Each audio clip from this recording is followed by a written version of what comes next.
now consider two closely related arrhythmias with well-defined underlying pathogenic mechanisms arising in the supraventricular region. Atrial fibrillation is a very common and clinically important arrhythmia. The most striking finding on the ECG in this disorder is that the heart rhythm is irregularly irregular, the distance between aura waves varying from beat to beat with no discernible pattern. If we mark out a set of aura waves on a piece of paper, moving along the rhythm strip, we find no fixed relationship between episodes of ventricular depolarization. Furthermore, there are no identifiable P waves. These are the characteristic ECG findings in atrial fibrillation. Atrial fibrillation arises secondary to many different disease states, both intrinsic and extrinsic to the heart. In this arrhythmia, multiple sites within the atria, in the example shown here 8 but often many hundreds, are depolarizing randomly and independently of one another. However, the individual depolarization events generated by these sites never manage to completely depolarize the atria, as they run into refractory zones generated by earlier discharges from other sites. These relatively small depolarization events are therefore referred to as wavelets. Atrial wavelets produce deflections of variable morphology, and these deflections, occurring at a rate between 400 and 700 per minute, are termed F waves.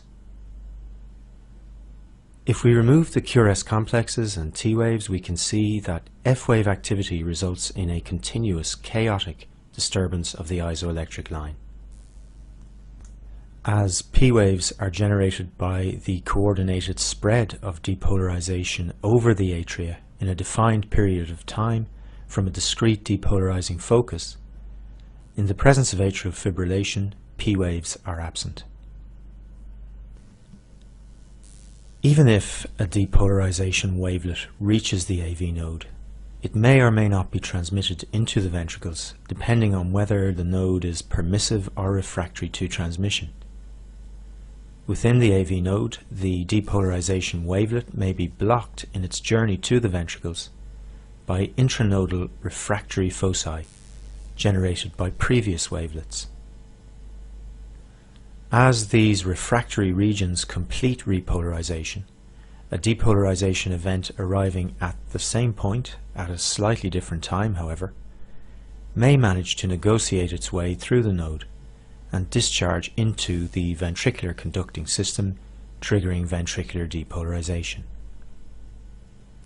The net result of these chaotic supraventricular events is a random generation of narrow QRS complexes, with no evidence of P-wave activity on the ECG.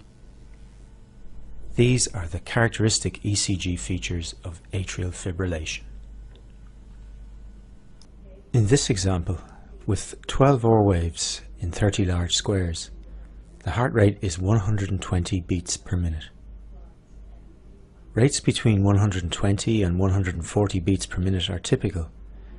However, the actual heart rate observed in cases of atrial fibrillation is highly variable.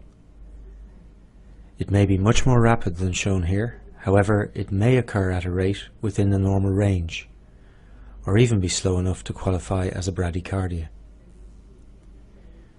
When the heart rate associated with atrial fibrillation is less than 100 beats per minute, it is described as controlled atrial fibrillation. In the absence of treatment, controlled atrial fibrillation is often observed in elderly patients. This is because in this age group, atrial fibrillation is frequently associated with significant underlying heart disease.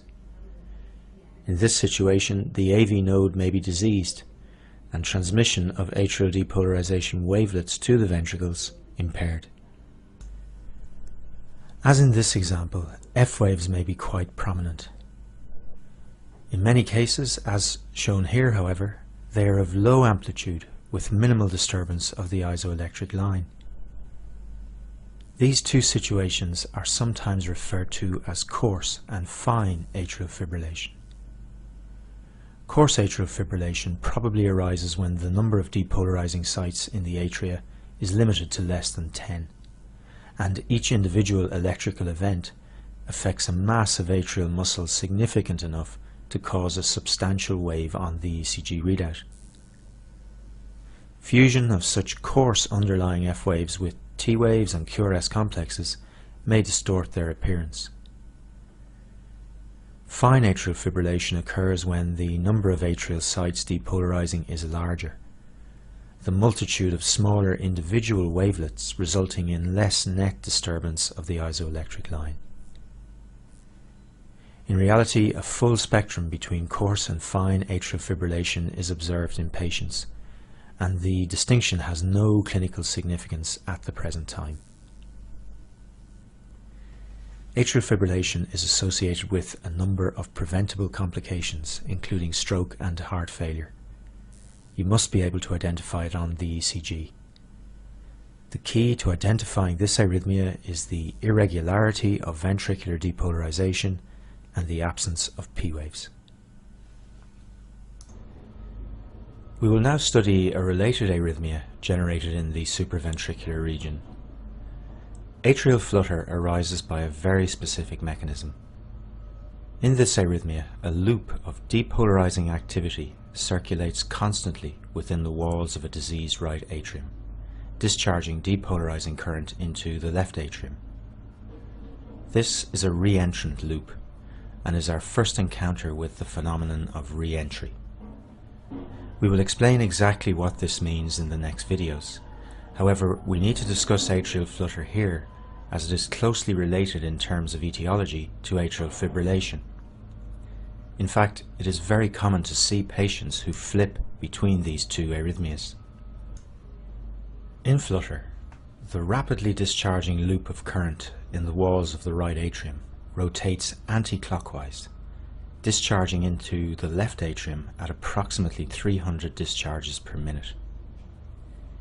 If we mask ventricular electrical activity for the moment, you will see that the discharge of depolarizing current from the re-entrant loop produces a large negative deflection in the inferior leads, illustrated here in lead 2. These are flutter waves. At a rate of 300 discharges per minute, the flutter waves are of course present at intervals of approximately 1 per large square. This is the sawtooth pattern characteristic of atrial flutter. Identification of elements of this underlying pattern is the key to the diagnosis of this arrhythmia, but it is not always easy. Remember, we are looking here at a particularly striking example and with ventricular activity removed. So what effect does this process have on the ventricles? The atria are depolarizing approximately 300 times every minute. If this were transmitted to the ventricles, a ventricular rate of 300 beats per minute would be potentially fatal, as the chambers fail to fill between beats. The AV node protects the ventricles and cardiac output by selectively blocking transmission of a proportion of flutter waves. In the example shown here, the AV node is conducting 1 in every 4 flutter waves, giving a ventricular rate of 75 beats per minute. Note how easy it is to make the diagnosis in this case. With this low level of conduction, we can easily identify the flutter waves between episodes of ventricular activity. This is atrial flutter with 4:1 conduction. Real problems in diagnosing this arrhythmia arise when higher rates of AV conduction are present. A healthy AV node will typically conduct every second flutter wave, resulting in a regular narrow complex tachycardia of 150 beats per minute. You will appreciate that identification of flutter waves in this situation is much more difficult, as the electrical events of ventricular depolarization and repolarization fuse with every second wave, obscuring it and also distorting its shape. The diagnosis may be particularly difficult when, as is often the case, the flutter waves are of low amplitude. Yet even here the pattern can be identified by the practiced eye. This is atrial flutter with 2:1 conduction. This ECG emphasizes the importance of a high index of suspicion in the diagnosis of atrial flutter. The ECG is taken from a patient with a long history of poorly controlled hypertension, who presented with marked hypoxia secondary to bronchopneumonia. We note that his heart is structurally abnormal, with clear evidence of left ventricular hypertrophy on the ECG. We are aware that hypoxia is a potent trigger of arrhythmias in the presence of heart disease. We also note that the tachycardia is monotonously regular, with a heart rate of 150 beats per minute. This should immediately alert us to the possibility of underlying atrial flutter.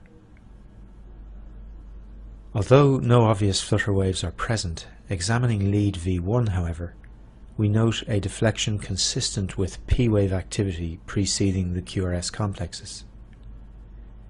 A repeat ECG with V1 as the rhythm strip shows the deflection to be a consistent feature.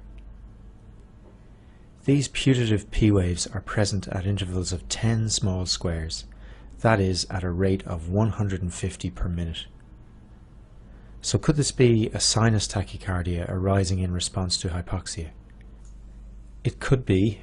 However, closer analysis of the readout at a point exactly halfway between P waves shows this consistent distortion of the QRS complex. It is of the correct orientation and represents P wave activity fused with the terminal portion of the QRS complex. So atrial depolarization is occurring at a rate of once every large square, that is 300 times per minute. This is atrial flutter with 2:1 conduction. Analysis of this ECG shows how easily one can miss this diagnosis. As a general principle, when faced with a regular tachycardia demonstrating a rate of or close to 150 beats per minute, always examine the ECG closely for flutter waves or any evidence of atrial depolarization occurring at a rate in the region of 200 to 400 times per minute. This ECG also emphasizes the fact that lead 2 is not always the best place to analyze atrial depolarization, highlighting again the value of a full 12 lead ECG in the diagnosis of arrhythmias.